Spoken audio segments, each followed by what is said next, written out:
This is Feminist Wellness, and I'm your host, nurse practitioner, functional medicine expert, and life coach, Victoria Albina. I'll show you how to get unstuck, drop the anxiety, perfectionism, and codependency so you can live from your beautiful heart. Welcome, my love. Let's get started. Hello, my love. I hope this finds you doing so well. Last week, we talked all about feeling our feelings in our body and the myriad of reasons why feeling our feelings can help us to live richer, more fulfilling lives with more connection to ourselves and the people in our world. When we feel all the lousy feelings, all the complex ones, all the ones we go, ugh, I don't want to feel that. It creates capacity in our nervous system to feel the feels we most want to feel, which may, for example, be joy, pleasure, excitement, love. I know for myself, once upon a time, I had 3 basic settings, mad, sad, and glad, and did not deviate too much from there. And now that I encourage myself, allow myself, support myself, just really go for it with having all of the feels, now I have all of the feels. So yeah, when I go dark, I go dark. And life is just happier overall. Gratitude, lights me up and fills my chest. Love, oh, I am so in love. And it just feels like, here, let me feel into it, oh, it feels like champagne bubbles, like bright blue champagne bubbles filling up my chest. Oh, that feels so beautiful. Food tastes better, sex feels better, hiking feels better, and my sense of smell, like my olfactory experience of the world is heightened. The more I feel my feelings somatically in my body, which is the practice that I teach all of my clients. With everyone I work with, we practice somatic experiencing, the work of Peter Levine and Kathy Kane. We learn to feel our feelings. We practice it together every single week and anchored in the somatic studio towards the goal of being able to show up for our whole selves, for the depths of who we are, and as a way to overcome emotional outsourcing, our codependent, perfectionist, and people-pleasing habits. So I'll pause to define that. I define emotional outsourcing as chronically and habitually sourcing our sense of wellness, worth, safety, and validity from everyone and everything in the world outside ourselves, instead of from within. Instead of just believing I am worthy, we look to others to prove it. And so, of course, we manipulate their emotions. Of course, we people please them. Of course, we try to show up as perfection, which you are perfection, but I think you know what I mean when I say we show up in this perfectionist way, infallible, which often means not having feelings, right? And so the more we are in touch with our feelings, the more we feel our feelings in our body, the more we are present for the sensation of them, the more we are able to name them, get real with them for ourselves, then slowly, ever so slowly, we are able to begin to voice them to safe people in our world. I started with my dog. Let's be real. I'd be like Frances Bacon. She went by Frankie. Here's what I'm feeling. And then slowly I was able to tell a friend, and then a one-step removed friend, and then the person I was dating, and it rippled it outward till now I just tell it like it is, which is not how it used to be. I certainly did not tell it how it was because I wanted everyone to like me, and people who get told how it is often do not like the teller, right? So last week we talked in detail about how it got this way, why we don't feel our feelings, and part of the reason for really going deep on that was to really drive home the message that not feeling your feelings is not a failure on your part. It's not an F up. It's not a problem in the sense of you didn't do anything wrong. Your child self, your most loving self, you were trying to protect yourself for whatever reason, and whatever reason, I went over 20 of them, but you were just trying to protect yourself. And frankly, I think that is laudable, to be celebrated, to be applauded, and it's not something to feel bad about. I don't regret and I don't feel bad that I didn't feel my feels for all those years. I know that my body, my nervous system, my inner children believed it was really dangerous and downright dumb to do so. And so I am grateful to them for taking care of me and keeping me out of a felt experience that would have wildly overwhelmed my nervous system capacity. I did not have the window of capacity, the nervous system literature calls a window of tolerance, in my nervous system to be with those big feelings. I would have freaked out. It would have been way too much. And now it's not. And so I'm grateful for what was, and I'm darn grateful for what is. So my loves, you listened to the show last week. You heard me extolling the virtues of feeling your feels, and you're like, so that's cute. Super cute and all, but I'm sorry, exactly how do we do this feeling the feelings thing that everybody's talking about? So let's walk through it. Yeah? And first of all, before we even begin there, clarion call for patience. My sweet buttercup, my sweet little kitten, you didn't get estranged from your own nervous system and somatic experience of life overnight. And you are unlikely to just snap your fingers, wave a magic wand, bada bing, reconnect with it, right? It's a skill that takes the 3 C's, compassion, curiosity, and care, in order to really have real change created within your nervous system. And for that, we need a whole lot of patience with ourselves. And I think it's really important to say that this work at first can come with a not insignificant amount of feeling a weird tingling in my left pinky, but oh my God, I have no friggin' clue what emotion that is. And that experience is normal, natural, expectable, and is totally okay. My beauty, this is a process, aka a process for our beloved Canadian audience, and it is one that is not to be rushed because it's all about making deep change in the nervous system, and that is slow and painstaking work. And the more gentle you can be, the easier it is, I promise. And my nerds, think about it, right? When you're being gentle with you, patient with you, compassionate, curious, loving with you, you're staying in ventral vagal with you. It all makes sense, right? So I will encourage you to not go in with a perfectionist, I'm going to feel the feels so perfectly, so good right away kind of energy, or all you're likely to feel is some really painful sympathetic activation failure vibes. They're going to kick you right into dorsal. And if you're like, wait, what are these words? What are you saying? You're going to want to check out episode 174, Polyvagal 101. So, my beauties. If you're listening to this and you're on the subway, you're driving, you're at work, you're doing stuff, listen all the way through so it can sort of settle into the back of your brain. And then I want to encourage you to listen at a time when you can really listen, when you can really, really be present with it, for it, and can experience this process I'm going to walk you through. Okay? So, and again, obviously, if you are driving heavy machinery or a school bus or whatever, please don't do the meditation part of this, right? Safety first.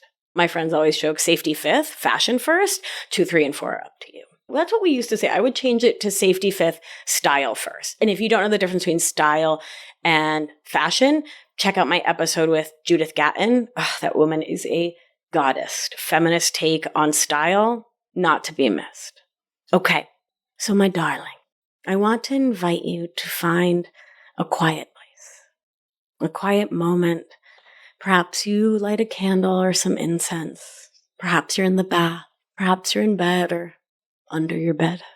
Take a moment to get present to yourself, to remind yourself that you've got your own back, that you're in an experiment, you're in a practice. There's no need to do it perfectly, and that you can stop at any point. So I will invite you first with eyes open to orient. This is the process of reminding your nervous system who, when, where you are, because trauma lives in the not here and now. Trauma takes us back to an old time, an old place, an old version of ourselves when life was less safe than now. And so before we connect in with our nervous system, with our feelings, we take the time to come back to the here and now. And so the simplest way to do that is to simply look around the space you're in and see where your eyes land. Perhaps there's a beautiful bit of sunshine coming in the window, a bird on a wire outside. Perhaps the Q train is going by and you can see the people smiling on it. Perhaps there's a picture of a loved one on your desk or your favorite comforter on your bed. Remind yourself of who you are, and I'll say my whole name. Nervous system. My name is Maria Victoria Albina Cordero. I'll say my age. I'll say the date. I'll say where I am. In the Hudson Valley on occupied Lenape territory. In my home where I live with Diggy Stardog, the terrible Chihuahua, and my beloved Billy. Orient your nervous system. Let your nervous system know you're grown and you're somewhere safe for you. Next, promise yourself and your inner children that you do not have to stay with this process if it's overwhelming, if your nervous system gets flooded. Take the shame of stepping out of the equation up front and see how much more space there is in your body to actually stay with the feels. 3, designate a glimmer, a resource to come back to if you do feel overwhelmed in your nervous system. So we talked about glimmers in episode 62, and in short, glimmers are the opposite of triggers. Triggers take us out of ventral vagal into sympathetic or dorsal, and glimmers bring us back in. So I have a picture of the world's bestest girl, the bestest dog that ever was, Francis Bacon, right on my desk. I have a piece of my childhood blanket. I have a picture of my beloved. I have objects, things that help me to come back to the here and now should I get overwhelmed, and I recommend that you do the same. So, with that promise made, with the agreement to not push yourself, with a resource and a glimmer decided upon, we'll dive in. After orienting, gently scan your body from head to toe in a body scan if that feels safe for you in the moment. Notice any tension, discomfort, sensations. This helps us to connect with our physical experience. Step into sensation as a way to step out of the prefrontal cortex, the executive function part of your brain, the thinking part, and instead into your subcortical brain, where trauma healing happens. To do that, you need to get to know the feelings, the sensations that come with the emotion. So I like to ask myself, where does this emotion and sensation live in my body? What sensations go along with this emotion? For example, is there tightening or loosening, heat or cold, constriction, expansion? And then I'll invite myself to describe the emotional experience and the sensation by painting a florid Victorian novel about it. So what is the color? What is the texture, the pattern, the temperature? Really get to know the sensation that comes with sadness, with joy, with anger, with disappointment, with frustration, and see where it lives in the body.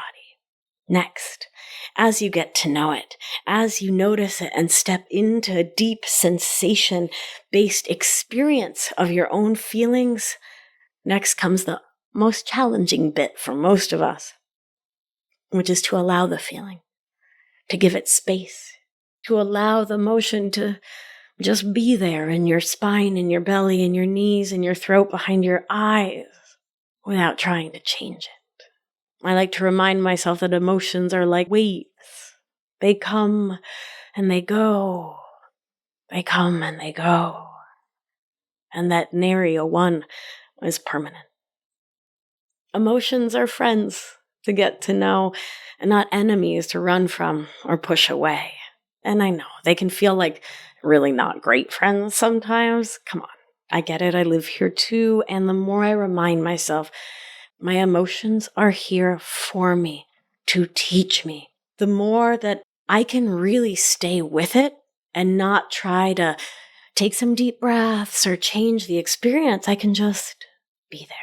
And in that process, I remind myself to trust that I can handle whatever arises, which I know is a super scary thing for those of us who have experienced trauma and can feel like some serious BS.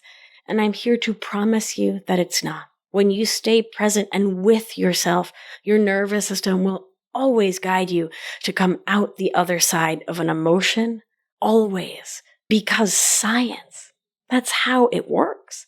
You might feel an urge to push the feeling away for all the reasons discussed, and this is a moment where staying with the emotion can lead to a beautiful deepening of self-awareness and subsequent growth. So just reminding you, if you are overwhelmed, stop. Nothing's gone wrong. You're doing beautifully. So my beauty, as you are able, stay with the feeling. Stay with the felt sensation of it. Stay present with it. To support ourselves in this process, I invite my clients to have some supportive words at the ready before even starting this process. Words like, I'm safe with me. I'm safe to feel this. I'm supported to feel this emotion. This is what my body's meant to do. My nervous system is capable. I consent to feel this. Even though I might not like it, I'm willing and able to feel this safely. And this is the time when using these kinds of words to remind ourselves that we're really okay can really help. I encourage my clients to write these little notes to self on a Post-it and keep it where they can see them when they're practicing this process. Consider reminding yourself as well that nerdtastic research has found that the physiologic or bodily experience of emotions lasts approximately 90 seconds. And I know you can support yourself to stay present, to stay with the feeling for 90 seconds, starting 1 second at a time, kitten step style, and working your way up to allowing the whole feeling to be present. And to be present for the whole feeling. And what you'll likely notice, having stayed with the feeling and having really allowed it, is that the physical experience of the emotion often starts to shift and change when you hold space for it, when you don't judge it or push it away, but just let it be there. It begins to transform into something else as you stay with it. As your nervous system reorganizes around it being safe to be with your feels. This is when I like to bring my prefrontal cortex of my brain back into the game to do affect labeling, a practice which has some pretty solid science behind it. And I'll ask myself towards the goal of labeling the emotion, what emotion am I experiencing right now?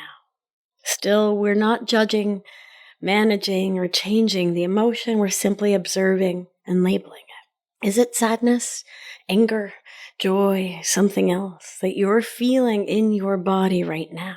I like to keep an emotions wheel around to help me to label it without judgment, like you're reporting the weather and nothing more. Having held space for the emotion, having really felt the felt sensation of it, having labeled it, once I'm on the other side of it, I always take a moment as a key part of this practice to offer myself compassion, kindness, care, and love for showing up for me, for myself, for my feelings. And you know me, I like to tell myself out loud. And part of that may be that I'm an ESL kid, so, auditory learning really, it works for me. But you might want to try it on too. So I'll turn to myself and I'll say, good job, tender bunny. Way to show up for you. Way to hold space. Way to stay with that emotion that felt really, really challenging. And once we've done that and we've gotten really comfortable with that process, it's something we've practiced a lot, then we have the option to bring in thought, which we've talked about, oh my goodness, in so many episodes from the beginning, 35, 36, 37, which are thinking, feeling, acting. I can't even name the number of episodes where I've described the thought work protocol in detail, but we can bring that in. once we are comfortable with really holding space for the feeling, and I would really practice just holding the loving space first and then adding in the thought work. And we can do that if we want to do some investigative work. So for example, you can ask yourself, what does this emotion have to teach me? Is there an unmet need or want this emotion is pointing me towards? What thought led to this emotion? Was that thought accurate? Was it true to what's really going on, or was it just fueled by other emotion, which is not a judgment, it's just a thing that happens? Was that thought a cognitive distortion? Was it a projection? Was it based more in my past than what's happening now? Was it a habitual thought, an old cassette tape on a loop? What is the story that comes with this emotion, and do I want to keep telling the story? I'll remind myself that the feels are valid, and the story that led to the feel and that comes with and from the feel might not be one that serves me to stay with, to repeat. Like, for example, he's a jerk and the worst might not really lead to better communication. So that's when we get to lean into our wisdom, our discernment, and our thought work skills to decide what's next for you, right? Do you want to keep thinking this same thought that created this emotion, or do you want to shift? Okay. So that's the process, my love. That is the process of feeling a feel. I feel like it felt so daunting, like for my own work, like many years ago, until I paused and wrote it out and was like, this is actually pretty straightforward. Now that the experience of it doesn't always feel so simple and straightforward, right? What's the saying? It may be simple, but it's not easy. There you go. So again, we're going to orient, promise ourselves and our inner children that we can step out anytime we want, do a gentle head to toe body scan, and then notice, right? Step into sensation. Get really detailed, like florid detail around the sensation so that you can ground yourself in the felt experience, so that the work isn't in the neocortex of your brain, but in the body for nervous system processing. Then allow the feeling, give it space without judging it. Bring in some loving words to support yourself in staying with it, like I'm safe, I'm supported. And then allow the feeling to just move through you, which it often will. It might morph and change, become another feeling. It might lead to crying, to cheering, to a physical experience. It may just float away. And then you can bring in affect labeling the emotion with an emotion word like sadness, anger, or joy. And then if you want, you can do thought work. So that's the process. Pretty cool, huh? Yeah. And so again, people often ask me, like, what nervous system tool do I do in the moment when I'm like at a board meeting and my boss is being a jerk? And I'm like, well, the real work is done when we're not activated. When we're in ventral vagal and we're feeling pretty darn chill is the best time to explore our nervous system experience of an emotion, right? So I'll really encourage you to put aside some time to explore your mind, your body, your nervous system, to ask your inner children what feelings they want to have felt, right? And really give this some practice when your feet aren't to the fire, right? When things do feel pretty chill, so that when things feel more stressful, you'll have more capacity in your nervous system to show up. Now, last week, I told you of an important caveat on this whole, it's important to feel your feels in your body thing. And this is incredibly important.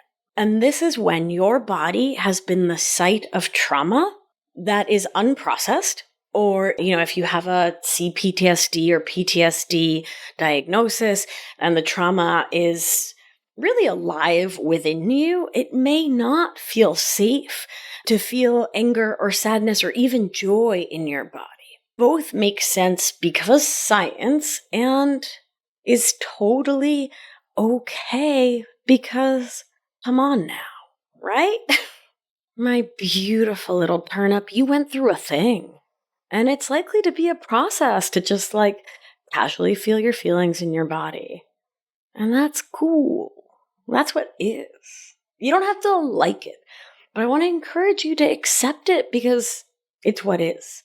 And it certainly was a process for me, for sure, to be able to feel my feels in my body in a real way, because my body was the site of trauma, right?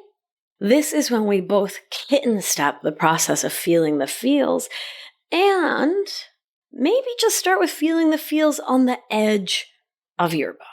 So like the way you can feel the air on your skin, feel the feels there of being inside your body is not right or too much or doesn't feel safe or feels dead up scary.